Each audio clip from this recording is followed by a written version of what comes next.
Assalamualaikum warahmatullahi wabarakatuh. Berjumpa lagi dengan channel Ayub Wahyudin. Kali ini kita akan bahas paradoksi ilmiah genealogi habaib. Kita sudah sering mendengar bahwa Habib-Habib yang hidup di Indonesia itu merupakan keturunan Rasulullah. Habib Bahar Smith mengatakan bahwa dirinya adalah keturunan Sayyidina Ali era. Tidak hanya Bahar Smith, namun Habib-Habib yang lain, dengan menggunakan panggilan Habib, memastikan bahwa mereka memiliki nasab sampai ke Rasulullah. Karenanya beliau-beliau merupakan keturunan Rasulullah, maka sebagian besar masyarakat Muslim Indonesia memuliakan mereka. Kini klaim bahwa Habib adalah turunan Rasulullah mendapat tantangan. Tantangan itu berasal dari seorang kiai yang bernama Imaduddin Utsman Al-Bantani dalam artikel hasil penelitiannya yang berjudul, Pengakuan para Habib sebagai keturunan Nabi belum terbukti secara ilmiah. Kiai Imaduddin Utsman sendiri adalah Ketua Fatwa Komisi MUI Banten dan pengasih Pondok Pesantren Nahdlatul Ulum Cempaka Kresek Banten.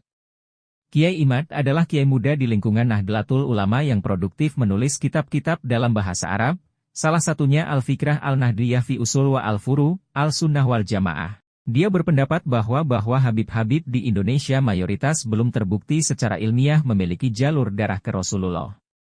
Jelas, hasil penelitian Kiai Imaduddin Utsman ini akan menyengat banyak pihak sebab mendelegitimasi kaum habaib. Tapi mengapa Kiai Imaduddin Utsman bisa berpendapat demikian? Mari kita lihat. Para Habib datang ke Indonesia pada tahun 1880-an dan sejak itu mereka mengatakan bahwa mereka adalah keturunan dari Rasulullah. Biasanya, mereka mengaitkan diri mereka dengan Alawi. Keturunan Alawi bin Ubaidillah bin Ahmad al-Muhajir bin Isa Arumi bin Muhammad Nakib bin Ali al-Uraidi bin Imam Ja'far al-Shadiq bin Muhammad al-Bakir bin Ali Zainal Abidin bin Husain bin Fatimah al-Zahra bin Nabi Muhammad. Mereka ini, yang mengklaim dari arah Alawi, menurut Kiai Imad, sebenarnya tidak melakukan asimilasi ke dalam penduduk pribumi, karenanya mereka dengan mudah dikenali publik. Bagi Kiai Imad, keberadaan mereka di Indonesia tetap tidak mudah untuk dicarikan kaitannya secara keturunan dengan Rasulullah. Memang banyak kitab yang membahas Alawi misalnya Nubzat Latifah fi Silsilati Nasabil Alawi karangan Zainal Abidin bin Alwi Jamalul Lail, Ittisalul Nasabil Alawiyan wal Ashraf karangan Umar bin Salim al-Atas, abad 13, dan Syamsu al-Zahirah karangan Muhammad bin Husain al-Amasyur, abad 13. Semua kitab ini menjadi sumber dan rujukan untuk ketersampaian nasab mereka ke Rasulullah. Kata Kiai Imad, sayang sekali, kitab-kitab yang dijadikan rujukan dalam konteks mini adalah kitab-kitab yang ditulis pada abad 13 atau setelahnya. Bagaimana dengan kitab-kitab abad sebelumnya 10,11 dan 12 yang seharusnya mereka jadikan rujukan? Kiai Imad menyatakan Alawi bin Ubaidillah adalah Datuk Alawi di Indonesia. Menurut Kiai Imad, beliau ini adalah urutan ke-12. Dari serangkaian nama ini, ada yang terputus.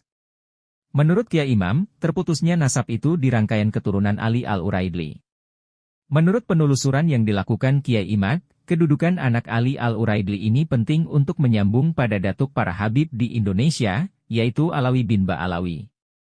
Dari hasil penelitian Kiai Imad ini, atas hadis dan juga kitab-kitab nasab yang primer, utama, dia merasa kesulitan untuk mencari kesinambungan para Habib di Indonesia untuk sampai pada Rasulullah karena tidak ditemukannya keterangan tentang rangkaian generasi yang sampai Ali al-Uraidi. Kiai Imad menyatakan bahwa keturunan Ali al-Uraidi tidak ditemukan pada sumber-sumber hadis dan pada abad 3H di mana masa hidup Ali al-Uraidi kitab nasab belum tertulis.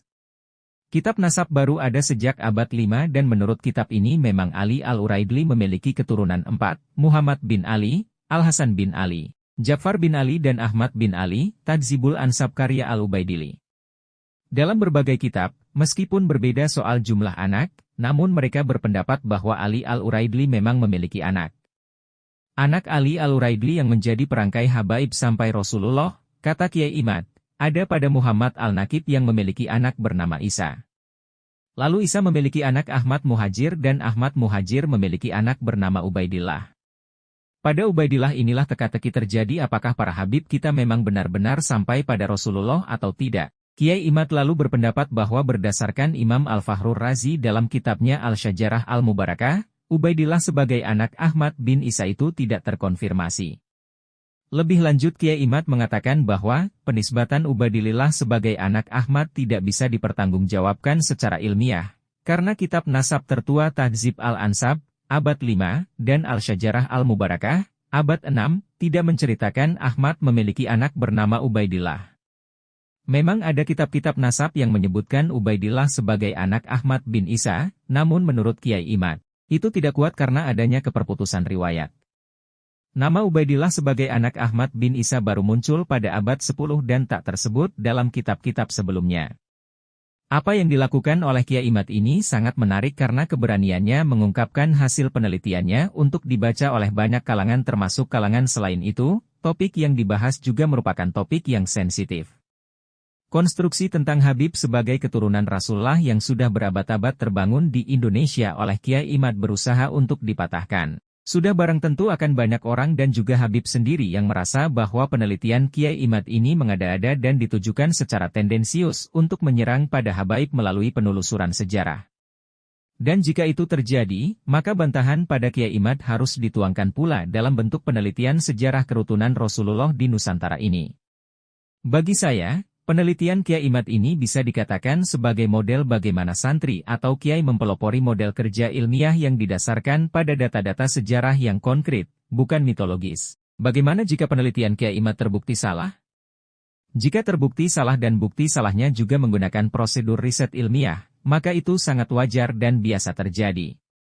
Tinggal nanti data dan argumen sejarahnya yang diadu di antara pelbagai temuan yang ada.